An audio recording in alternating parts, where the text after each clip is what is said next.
ఎప్పుడైనా సరే ఏదైనా అకస్మాత్తుగా చూడకూడదు చూసామనుకోండి, ఎలా ఇప్పటికిప్పుడు స్నానం చేయడానికి అవకాశం లేదు, ఎలాగ మరి చాలా దోషభూయిష్టమైన విషయం చూశానే, ఈ పాపం పోవాలంటే అనుకున్నాను అనుకోండి, వెంటనే ఏమిటంటే గరికిని ముట్టుకుంటే చాలు పోతుంది. తీవ్రమైనటువంటి పీడకలు వచ్చిందనుకోండి, ఆ పీడకల పరిహారం అవ్వాలనుకోండి ఏ అభిషేకమో చేయించుకోవాలి. శక్తి లేదనుకోండి మీరు అన్ని పూజలు చేయించుకున్నట్టే. స్నానం చేసి ఒకసారి గరికని ముట్టుకుంటే చాలు, స్నానం చేయకపోయినా చెప్పులు ఇప్పి గరికను ఒకసారి ముట్టుకుంటే చాలు.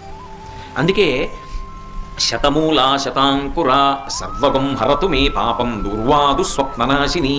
ఓ శతమూలా శతాంకుర, నువ్వు అనేకమైన వేర్లతో ముందుకెడుతుంటావు, అటువంటి అంకుర నిన్ను ముట్టుకుంటున్నాను. దీనివల్ల ఏమవుతోంది?